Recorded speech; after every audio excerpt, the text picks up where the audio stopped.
Hola, buenos días a todos. Me toca llamar entonces a los ponentes, por favor, don Francisco Javier Rey Martínez y yo creo que a Antonio también Nieto Márquez, si queréis vais accediendo y ya. Mientras aprovecho para presentaros a los que no conozcáis a Javier. Don Francisco Javier es catedrático en la Universidad de Valladolid, tiene una amplia experiencia, ha trabajado muchos años en sistemas HVAC, en la integración de energías renovables en edificios, en diseñar edificios sostenibles, eficientes.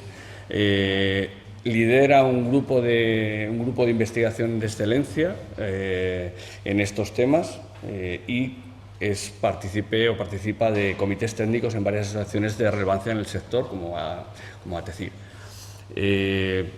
Ha escrito más de 200 papers, ha publicado 15 libros, bueno, creo que poco más podemos decir, y será un honor escucharle, que nos va a hablar sobre la calidad del aire interior en edificios y su potencial impacto en la salud.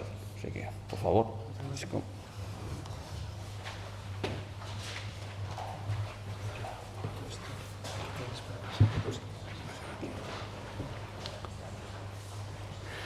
Bueno, en primer lugar, bienvenidos a todos y a todas.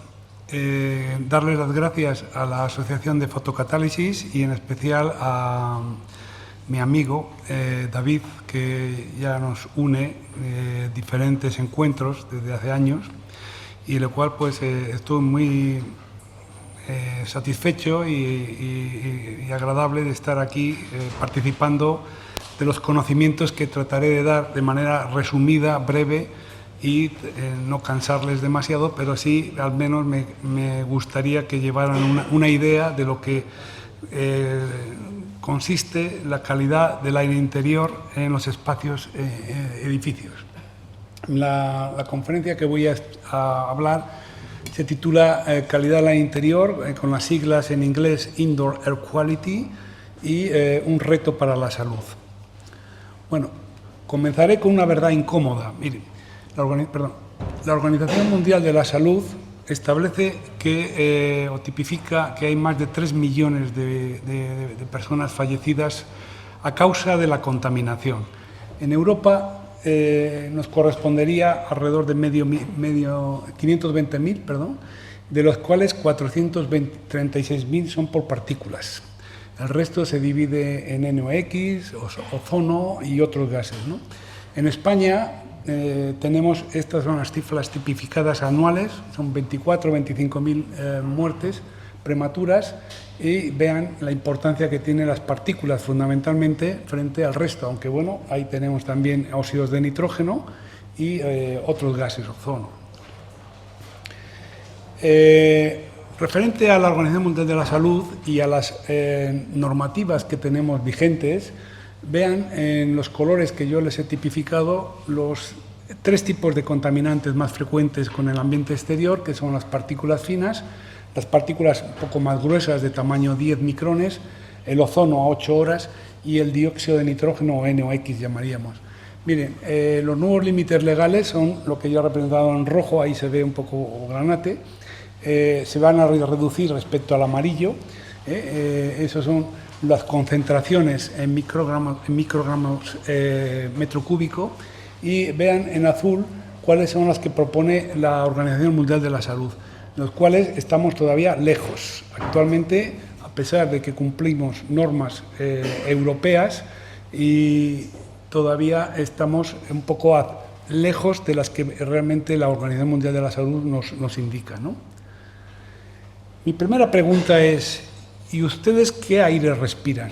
Bueno, pues yo he hecho aquí esta gráfica, que no se ve, está un poquito pequeña, pero básicamente es una gráfica estadística desde los años 12 hasta el año 23, el año pasado. Y este es el aire medio, visto, digamos, en diferentes contaminantes, como son partículas de 2,5 micrones, 10 micrones, NOx y ozono. Y vean esas curvas en diferentes colores, cómo se van distribuyendo a lo largo de los años anteriores. Todas ellas, y ya hablando más en el año pasado, en el año 2023, en España prácticamente hemos cumplido norma, la norma que les hablaba vigente. Sin embargo, esas concentraciones que aparecen ahí están un poco lejos de las que recomienda la Organización Mundial. Y ahí debemos tener también precaución en el sentido de un poco los compromisos de las causas-efectos que se origina esta contaminación. Pero no solo voy ahí, voy a la parte económica. Cuando estamos hablando de costes económicos, y David hablaba antes, fíjense el impacto que tiene estos contaminantes, el ozono, las partículas, respecto a muertes prematuras, respecto a días de baja laboral y enfermedades relacionadas en cuanto a medicinas, etcétera, costes de esto. Estamos hablando en Europa, en esta cuantificación, alrededor de $500 millón de euros. Fíjense que son cifras astronómicas, cifras en las cuales cuando decimos es que cuesta dinero hacer materiales fotocatalíticos, por poner un ejemplo, o otras acciones, pero es que estamos llevándonos a unos costes indirectos muy elevados. Y esto pues es un poquito como estamos más concienciados con el cambio climático, ¿no? En este sentido, yo creo que la Administración tiene que tomar, digamos, conciencia de la importancia o relevancia que tiene la reducción de los contaminantes. La segunda pregunta que yo les lanzo. Estamos muy concienciados con el cambio climático, cada vez más, pero ¿estamos concienciados con el medio ambiente en los espacios interiores, en nuestras viviendas, en nuestras oficinas, en nuestros hospitales? ¿Estamos concienciados ahí? ¿Nos importa? ¿Sabemos de qué estamos hablando? Bueno, pues fíjense, la Organización Mundial de la Salud también define un término que es el edificio enfermo, el Sick Building Syndrome. Ese edificio enfermo existe y el edificio enfermo es causa de contaminantes interiores. No estoy hablando ya de exteriores, sino de interiores. Y esa causa pues va a originar muchos efectos negativos. Resulta que de más o menos un promedio de 5.000 edificios a lo largo de diferentes países, la Organización Mundial de la Salud, llamado WHO, establece o llegó a la conclusión que aproximadamente un 40% es saludable, un 40% tiene problemas, se llama edificio o problemas relacionados con el edificio, y un 20%, que ya es una cuantía elevada, son edificios enfermos, que es muy difícil de arreglar el tema cuando es un edificio enfermo. Pues un 20%, para evitar todos estos problemas, pues un poquito voy a ir contando o diciendo en qué consiste. Bueno, pues, ¿qué es la calidad del aire interior? El Indoor Air Quality, pues es los contaminantes que provienen del exterior, que evidentemente pues a lo largo de las diferentes ponencias anteriores han ido hablando, y también del interior. El propio edificio contamina, y contamina la ocupación de las personas con uso de productos químicos, fundamentalmente la actividad metabólica, el tabaco, si en algún sitio fuman, y el propio edificio, sus materiales, el sistema de aire acondicionado o de calefacción, los equipos de cocinas, impresoras tipo láser y los mismos materiales de construcción que son los más importantes o decoración. Bueno, por hacer un pequeño resumen, muy rápido porque no tengo tiempo también aquí a hablar, pero uno de los fundamentales también, igual que en el exterior, son las partículas. También son una de las que más daño hace a la salud. Cuando hablamos de partículas, estamos hablando de un término muy general, pero fíjense que la clasificación de partículas es muy variada, ¿no? Estamos hablando, dependiendo de esa sólida, dependiendo de esa líquida, aerosoles, que también existen dentro de los edificios, el polvo, las cenizas volantes, las nieblas, humo, etcétera, etcétera. Y todas ellas hay que caracterizarlas con su tamaño. El tamaño aquí vendría marcado por las micras, más peligrosas, las más pequeñas, lógicamente, por debajo de 2,5 micras. Pero, en cualquier modo, estas es uno de los agentes que más causan efectos negativos a la salud. El otro contaminante importante son los VOCs. VOC son los compuestos orgánicos volátiles, que es una familia de compuestos químicos, son cientos de productos que existen dentro de nuestros espacios, que nosotros no los percibimos, pero sí que los respiramos. Y estos son uno de los agentes también bastante problemáticos o tóxicos para la salud. Entre ellos, algunos he tipificado, ahí ven, hay muchos, dióxido de nitrógeno, dióxido de azufre, monóxido de carbono, ozono, formaldehído y de tipo orgánico, tipos aromáticos, que son uno de los que forman mayores las partes de compuestos volátiles. Los efectos de la salud pasan desde, digamos, efectos leves, irritaciones simplemente, a veces dolores de cabeza, hasta efectos crónicos, que son lugar a producción de cánceres posteriormente. Y la Organización Mundial de la Salud, junto con otras organizaciones también a nivel internacional, igual que aquí en España tenemos también, el gobierno nos marca, hay unas concentraciones límites que son los TLV. Ahí marco una de ellas que van variando lógicamente con los años, los valores máximos y el tiempo de exposición a esos valores máximos. En ese sentido hay que tener cuidado a la hora de cuidar la calidad del aire interior. Hay un gas que quiero destacar también, que estamos expuestos todos, que es el radón. El radón viene o procede de transmutaciones, digamos, atómicas dentro del terreno. En zonas sobre todo más problemáticas son las graníticas, aquí cerca todo lo que es la Sierra de Gredos, por ejemplo.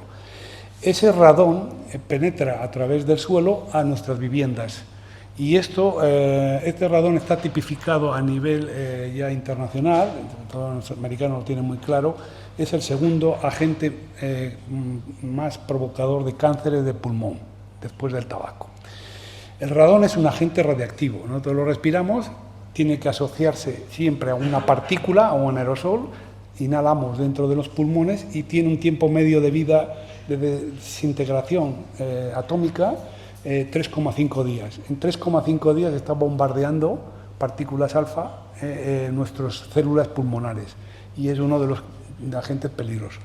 Nuestra normativa en el código técnico al radón nos marca que el máximo nivel medido es 300 becquerels metro cúbico, ese es el límite, y nos indica cómo tenemos que hacer nuestros edificios, si permeabilizar, si es una zona grandemente expuesta al radón, o no permeabilizar, pero en cualquier caso hay que ventilar, es obligatorio la ventilación, si no, ventilación mecánica hablo, si no hay riesgos. De cualquier modo, esto está contemplado en el código técnico. Hay otra contaminación última que voy a hablar, que es la biológica. Estamos muy concienciados todos con la pandemia, la que hemos sufrido. Y esta contaminación biológica se va a transmitir fundamentalmente en aerosoles. Los aerosoles son los que transmiten nuestras bacterias, nuestros virus, o los virus que hemos padecido con el COVID-19, ¿no? Hay cientos de bacterias, cientos de virus, algunos más, menos peligrosos, pero eso hay que controlarlo también. Es una parte de la contaminación. Entonces, les vuelvo a repetir, es contaminación física, contaminación química, contaminación biológica. Y hay también otros elementos como algas, mohos, ácaros, etc. Esto es muy importante. Bien, destacar, en aire acondicionado tenemos también una bacteria peligrosa, que es la legionela. Y esa se produce en el agua, no en el aire, es en el agua. Lo que pasa es que se transmite por aerosoles. Es importante y hay una reglamentación en España de obligado cumplimiento que es el control de esta bacteria. Esta bacteria no la podemos eliminar, no va a desaparecer nunca, pero sí podemos controlarla. Y ahí hay unos reglamentos donde nos dice cómo debemos, con ciertos equipos, como son torres de refrigeración, sistemas evaporativos, agua caliente sanitaria, depósitos, etcétera, controlar esto. Mi tercera y última pregunta es ¿cómo es tu calidad del aire en tu casa o en tu espacio donde tú trabajas o donde vives o donde tú te relacionas? ¿Cómo es este Indoor Air Quality? Bueno, pues mire, desgraciadamente cuando hay sistemas de aire acondicionado, aunque sean pequeños, tipo split, estas son las fotografías reales que tenemos, las que respiramos. Miren, esos conductos que ven ahí, si se pueden llamar conductos, por ahí pasa el aire que vamos a respirar. Y esta es nuestra calidad en una medida. Entonces es para preocuparse, obviamente, yo al menos sí lo veo así. Entonces, esto es una parte que nosotros tenemos que actuar. Ahora veremos qué, cómo y de qué manera tenemos medio de actuación a esto. Desde luego la limpieza es lo primero, eso está claro, pero hay más cosas. Bien, la Organización Mundial de la Salud, ya lo que establece en el año 21, ya nos indica para los diferentes contaminantes, algunos hablados anteriormente, cuál es la concentración límite, el TLV, y el tiempo de exposición en diferentes intervalos. Pero ahí también nos da una idea de diferentes rangos o etapas a alcanzar. Ahí habla de 1, 2, 3, 4, nos da libertad para ir logrando llegar al objetivo más extremo, que es muy difícil de alcanzar, obviamente, pero que es al que tenemos que llegar si queremos reducir las muertes prematuras. Unos estudios que se hicieron, y vengo aquí a recogerlo, en un proyecto europeo, sobre alrededor de un escenario de 100 viviendas en 4 países diferentes de la Comunidad Europea, pues hicieron el análisis para ver cuál es el grado, el nivel de concentración de partículas PM10. Ahí ven que si lo comparamos con la normativa WHO, que es de la Organización Mundial de la Salud, en el año 2005, o la nueva, la 21, que ha bajado, ninguno en este aspecto de aquí, algunos de ellos, algunos países estarían por debajo, otros están muy por encima. Entonces, quiere decirse que, bueno, en partículas tenemos mucho que hacer. Hay que mejorar bastante el tema de partículas. Y acuérdense que las partículas es uno de los más responsables de muertes y enfermedades. En cambio, para ozono, sin embargo, prácticamente todos cumplían. El año 21, alguno, por ahí ven algún puntito que está por encima, pero la mayor parte lo cumplía. Y en la parte de NOx, pues bueno, hay algún país de viviendas, pues ven aquí el primero de ellos, pues que están muy alejados de la norma, ya del 2005, no digo ya el 2021, pero si vamos al 2021, todos ellos en NOx están por encima. El NOx también es otro responsable grande en los óxidos de nitrógeno. Estoy hablando de espacios interiores, en viviendas. ¿Cómo actuar? ¿Cómo actuar a este problema? Pues bueno, hay 2 modos de actuar. Uno, con la ventilación. En nuestro país ya la ventilación es obligatoria, según el Código Técnico. Ventilación mecánica en la mayor parte, y es la única que se puede conseguir con cierta precisión nuestra calidad del aire, pero en viviendas admite una ventilación híbrida, ¿no? Digamos natural, un poco hay mezcladilla, pero la ventilación es obligatoria. Es la primera línea de actuación. Si queremos controlar nuestra calidad del aire, hay que ir a la ventilación. Y la segunda forma de actuar son con la purificación del aire, que ya veremos a través de diferentes tecnologías de purificación del aire. En ventilación, bueno, pues en ventilación tenemos un problema. Desde el punto de vista técnico, bien de ingeniería, arquitectura, hay un problema. Y es que la ventilación es un sistema que nos garantiza una salud y un confort, pero penaliza la huella de carbono, porque aumenta el consumo energético. Hay que llegar a un equilibrio, evidentemente. Hay que llegar a un equilibrio. ¿Cuál es el que tiene? Ustedes, yo les hiciera la pregunta, ¿quién tiene preferencia? Obviamente la salud, no hay que dudarlo, la salud lo primero. Pero es verdad que tenemos que tratar de compatibilizar como técnicos la salud con la huella de carbono. Entonces, ¿cómo podemos conseguir una ventilación, digamos, adecuada con una buena salud? Pues hay diferentes tecnologías, recuperadores de calor, pero también la fotocatálisis. La fotocatálisis puede actuar aquí de algún modo pasivo para hacer que la contaminación se reduzca y no tengamos que introducir tanta ventilación. Es una forma también de y ahí hay un campo de estudio que todavía no está muy desarrollado, ahí habría que trabajarlo, pero en cualquier modo esto es importante. Miren, la calidad del aire en la norma nuestra, en la norma RITE, que es de obligado cumplimiento, nuestras instalaciones, sobre todo de edificios no residenciales, pues ahí habla de diferente calidad. Llama IDA 1, de más calidad, IDA 4, que menos calidad. nuestro entorno habitual es una IDA 2. Son caudales bastante altos. Esto se está actualizando, va a haber un nuevo RITE en función de la norma europea y va a bajar un poquitín, va a bajar. Pero fíjense, estamos hablando de un hospital o una, colegio de niños o ancianos, 20 litros segundo persona. Ya en otro nivel, por ejemplo aquí este espacio o por ejemplo en aulas, etcétera, son 12,5, ya empieza a bajar. Pero es elevado, un consumo elevado. También quería destacar que la ventilación está ligado con la reducción de días de enfermedad. Esta es una gráfica hecha por Warkowski y Seppänen, en la cual demuestra que a bajas ventilaciones los días de enfermedad van a ser mucho mayores, van a ser más altos. Y esto conlleva también un coste económico adicional, es importante. ¿Qué sistemas, el segundo de parte de la ventilación tenemos? La depuración y filtrado del aire. Ahí les he mostrado diferentes tecnologías. Yo quiero destacar la que más se emplea es la filtración, filtros. Pero también aquí encuadraría también la oxidación, que es la fotocatálisis, una de ellas. La fotocatálisis estaría dentro de la oxidación, ¿vale? Esas dos, además que hay muchas más, son las que también nos va a permitir purificar o eliminar contaminantes. Estos son los filtros adecuados que normalmente solemos poner, que en la normativa nuestra viene catalogado con un alfanumérico en función de la calidad interior y calidad exterior. La ODA es interior, perdón, la IDA es la interior y la ODA es la exterior. En función de donde nos encontremos, nos está marcando qué tipo de filtro debemos usar.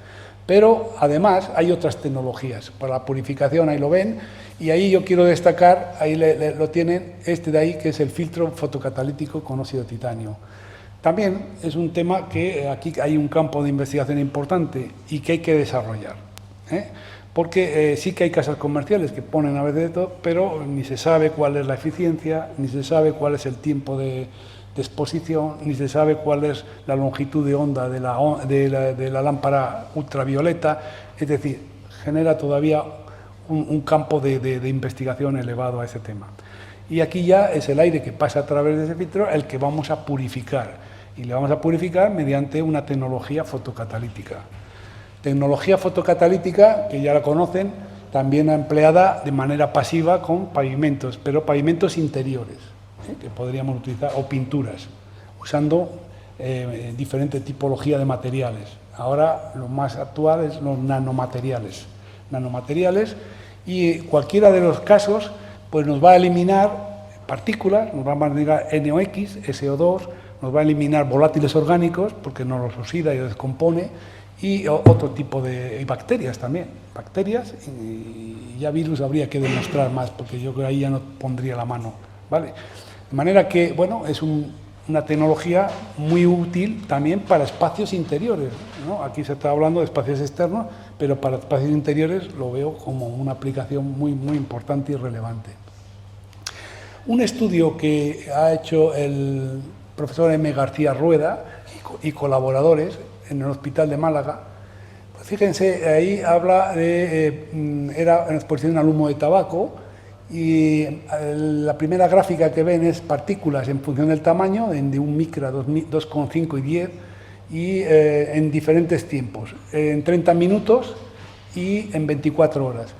Fíjense la reducción tan drástica que sufre estos contaminantes. Lógicamente influye mucho el tiempo.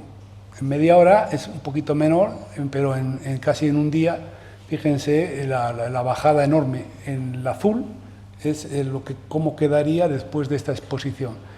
Y aquí en la derecha les muestro las diferentes también reducciones para concentración de formaldehído. El formaldehído es otro gas también interior que se da, sobre todo, muy típico en los espacios internos.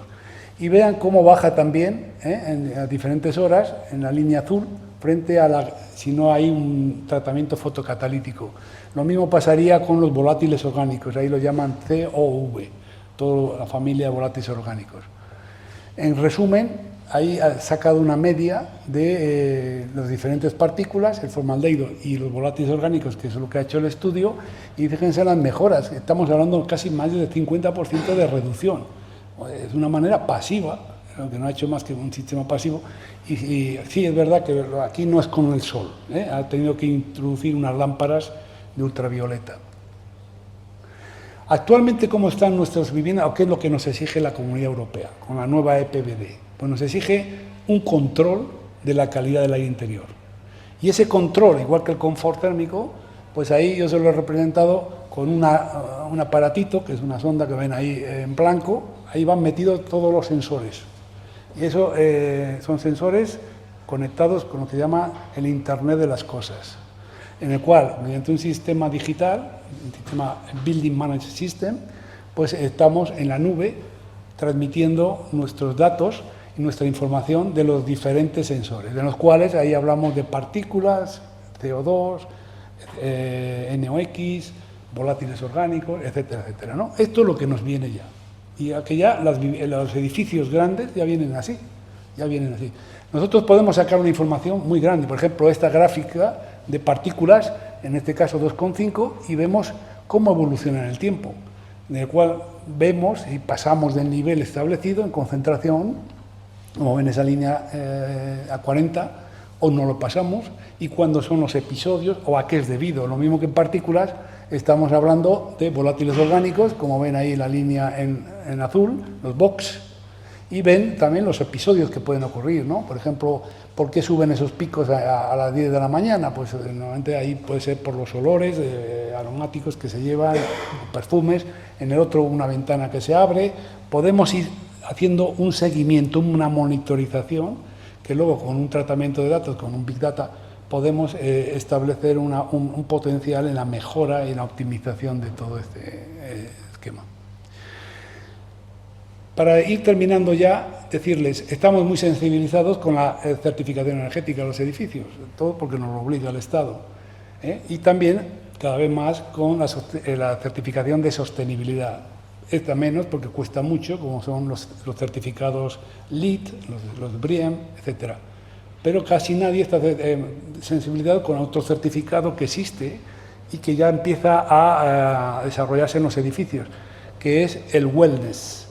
El WELL es un certificado que me va a dar la calidad ambiental de ese edificio. Me da más cosas, pero me da la calidad ambiental. ¿Qué grado de nivel tengo ese edificio? Si es un edificio sano, un edificio con problemas, o ya no digo si es un edificio enfermo, que no tendríamos certificado, obviamente. Yo quiero traerles a colación uno que tenemos en Valladolid, de nuestro campus. Este es el edificio Lucía. Es un edificio con certificación LEED Platino, el segundo más alto de todo el mundo, y quería destacar dentro de ese edificio que hay muchas cosas de renovables, de ahorro energético, de sostenibilidad, de agua. Eso que ven en la fotografía a la izquierda, eso es un jardín, lógicamente, aunque queda feo porque está hecha la foto en época de invierno, pero todo lo que ven en la fachada externa, en forma de ángulo, eso son cerámicas fotocatalíticas.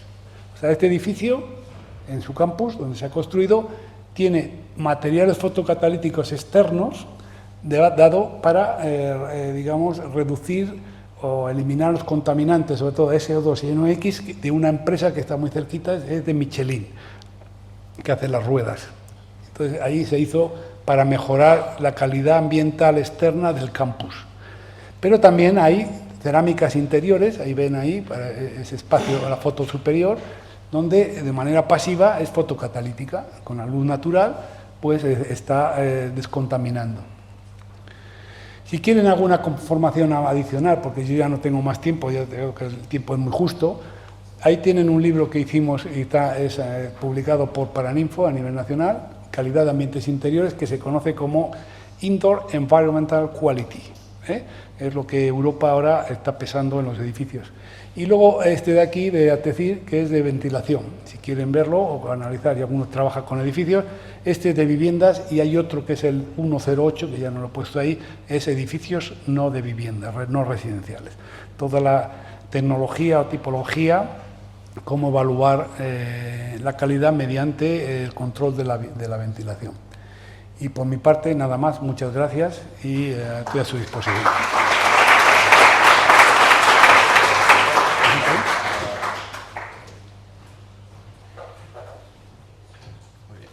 Muchas gracias, Javier. Muy interesante. Y ahora, un poco después de haber puesto en contexto, ya haber pasado a la calidad del interior y un poco las posibilidades que ofrece o que puede ofrecer la fotocatálisis, pues pasamos a un estudio que nos comentarán sobre un caso particular de una aplicación de una pintura fotocatalítica. Así que presento a don también, Antonio Nieto Márquez. Es doctor en Ingeniería Industrial por la Universidad de Castilla-La Mancha y actualmente profesor en la Universidad Politécnica de Madrid.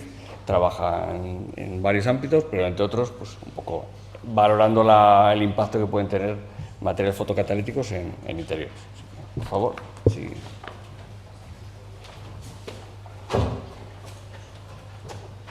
Buenos días, gracias por la presentación y por la invitación. Este trabajo voy a presentar también cierra ciclo, ya que empezó, no sé qué edición o formato era, pero empezó en un congreso de la IF en el 19, que fue aquí en Madrid, previa a Málaga, donde conocí a alguien de Proquicesa y decidimos hacer un trabajo, bueno, pues un poco más de andar por casa, sin fondos, privados públicos, pero bueno, pues con la curiosidad de ver qué ocurría aplicando una pintura fotocatalítica a un espacio interior. Como se ha comentado en este congreso, en múltiples ocasiones, hay trabajos muy interesantes, proyectos de envergadura, pues de gran envergadura, muchos de ellos del tipo pues, LIFE, europeos, pero orientados a espacios exteriores. Sin embargo, pues, yo he encontrado muy pocos, o hay muy pocos, o con información poco accesible, orientados a espacios interiores. Sin embargo, en el interior pasamos la mayor parte de nuestro tiempo y además, visto como un reactor fotocatalítico, la relación volúmenes a superficie es mucho más favorable, ¿no? Tenemos menos volumen que descontaminar en esa superficie donde tenemos el fotocatalizador. Por lo tanto, pues es interesante ver también cómo se comportan estos materiales a escala real en un espacio interior. Por tanto, decidimos aplicar una pintura fotocatalítica en nuestra escuela, la escuela de Siri, donde yo trabajo, es la antigua escuela de peritos de embajadores en Madrid, que se ubica en una zona muy céntrica de Madrid, en concreto en el punto número 1 de la transparencia. Un poco para ubicarnos, el punto número 2 corresponde a Reina Sofía, al museo, y el 3 a la estación de Atocha. Por tanto, una zona muy céntrica de Madrid, que aunque es limítrofe con la zona de bajas emisiones, que sería la línea a trazos rojo, pero realmente la ronda de Valencia, que luego pasa a ser ronda de Atocha, pues es una zona con muchísimo tráfico y, por tanto, pues potencialmente con una concentración muy importante de partículas o de NOx.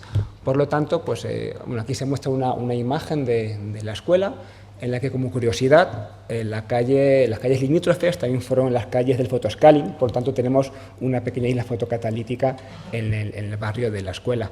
Como decía, la fachada principal se encuentra en Ronda de Valencia y las aulas en las cuales se hizo el ensayo está en la primera planta, donde indica el rectángulo de color rojo, y también como dato importante es que el tiempo que duró el experimento o el proyecto, o la mayor parte de este, fue justo en época post-COVID, y por tanto los protocolos de ventilación sanitarios seguían vigentes. Por tanto, aparte de pasar mucho frío aquel año o aquellos años, pues también se supone que la difusión de contaminantes del exterior fue especialmente elevada.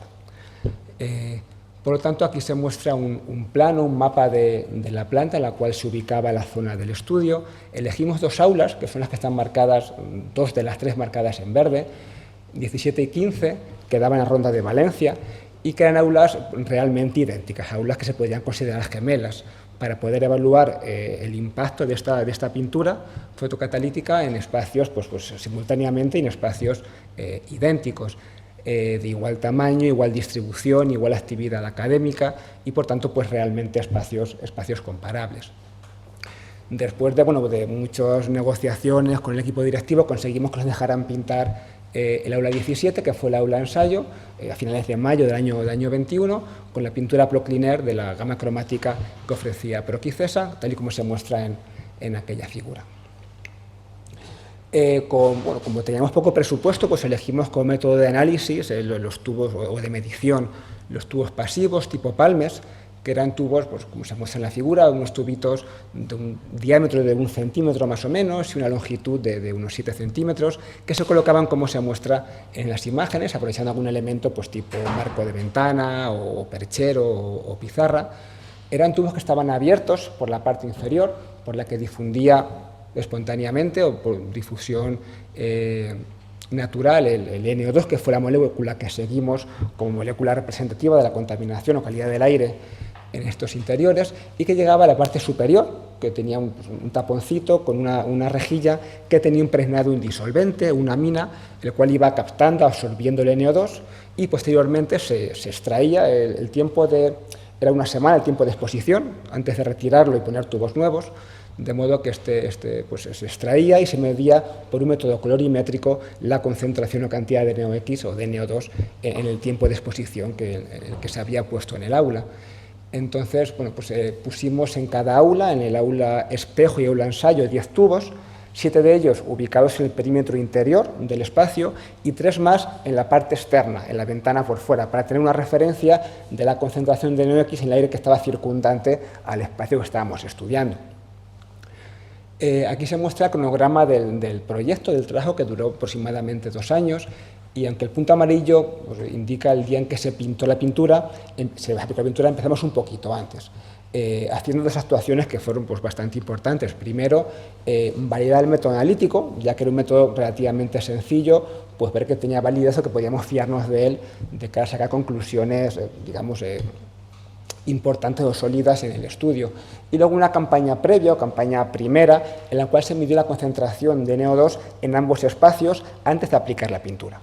Luego se aplicó la pintura e hicimos pues, 6 campañas más, una justo a continuación, otra a los 5 meses tras la aplicación, otra a los 10, otra llegado el año y medio y 2 años, para poder ver no solo la efectividad, sino también la estabilidad o durabilidad de este producto aplicado en el aula.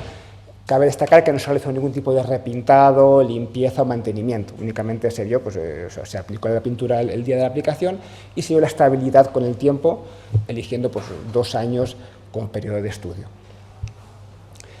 Como contaba, se llevó a cabo una validación de las medidas, aprovechando que la Escuela de Castellana, que también participó en este trabajo, está muy cerca, a unos 100 metros de una estación del Ayuntamiento de Madrid, que medía NO2 por quimiluminiscencia, como se ha comentado antes, un método pues, bastante fiable.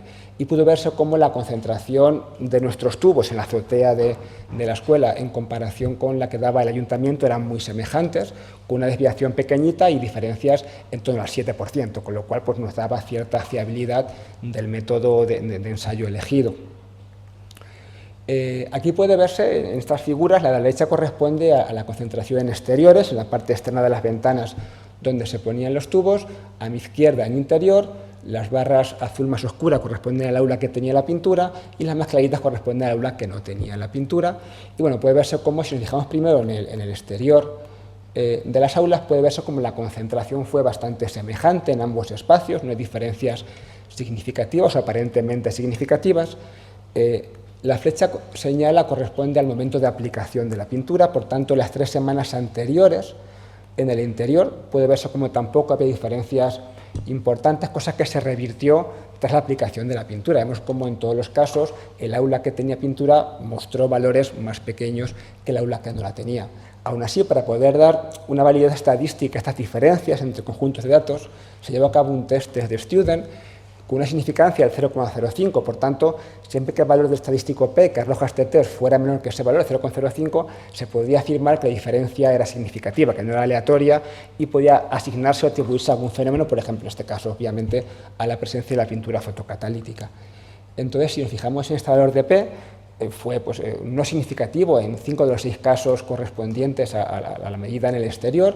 No lo fue en 2 de los 3 en las semanas previas a la aplicación de la pintura en interior y sí que lo fue consistentemente en las 3 semanas posteriores dentro de la pintura, con lo cual se podía decir que estaba pasando algo que favorecía esta calidad del aire y que se puede atribuir a la presencia de esta pintura fotocatalítica. A los 5 meses, pues algo parecido, vemos como en el exterior tenemos valores muy semejantes y sin diferencia estadística significativa, cosa que bueno, pues volvió a ser, digamos, el efecto contrario en el interior. Vemos cómo la concentración de NO2 en el interior fue siempre más pequeña en el aula que tenía pintura, con menos intensidad que en el caso anterior, pero sí con valores casi siempre estadísticamente significativos. En la siguiente primavera, pasados 10 meses de la aplicación de la pintura, vimos una cosa bastante semejante.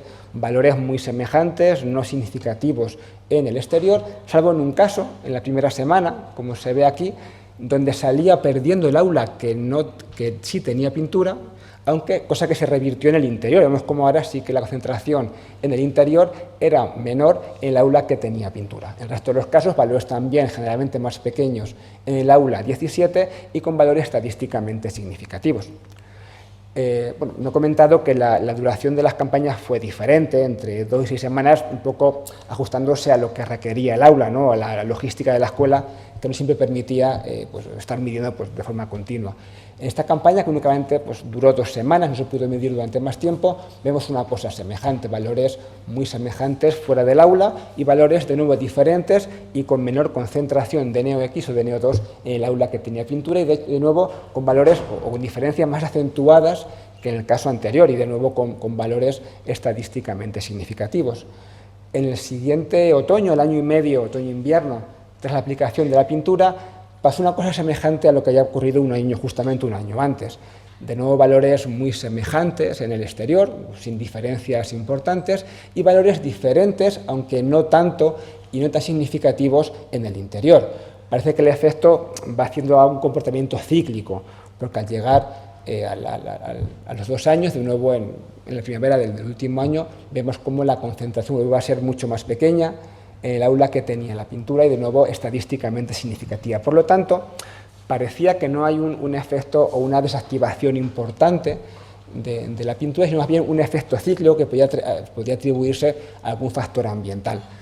Calculamos el porcentaje de eliminación de NO2 como si fuera un reactor químico, ¿no? Con la concentración de referencia, la del aula que no tenía pintura, y concentración de salida, concentración final de la que sí la tenía. Vimos cómo de las 25 semanas en las cuales estuvimos midiendo, al menos en 20 de ellas teníamos una eliminación de un 10% superior, con valores de hasta casi el 40%. Este porcentaje en un año pues fue de casi un 20% y acumulado a 2 años únicamente bajó al 17%. Por lo tanto, no es un valor, no una desactivación importante, sino más bien un valor o un comportamiento que puede ser más cíclico. Vemos como en aquellas épocas con mayor temperatura y menos humedad, se representa el eje de las I's a mi derecha, humedad relativa, y a mi izquierda la temperatura, como pues, épocas más cálidas, con más horas de luz y mayor radiación disponible, tenemos un efecto más favorable que en aquellas épocas con menos temperaturas. Y a su vez, la humedad, que aunque un poco es necesario para poder generar iones hidroxilo que hagan el efecto, pero una humedad quizá demasiado alta podía competir con los centros activos de la pintura y, por tanto, bloqueando esta actividad fotocatalítica. Por tanto, como conclusión global, pues parece ser que la pintura durante 2 años tuvo un efecto significativo, mejorando esta calidad del aire, con valores hasta casi un 40% de eliminación. No se apreció un efecto de desactivación importante con el tiempo, más bien una actividad cíclica o periódica atribuible a efectos ambientales como temperatura o humedad. Y bueno, pues nada más, más detalles de este trabajo se puede ver en esta publicación. Y finalmente agradecer vuestra atención, al equipo que me acompañó, a Proquifesa y a la escuela por la logística de todo el pintado del aula. Nada más, muchas gracias.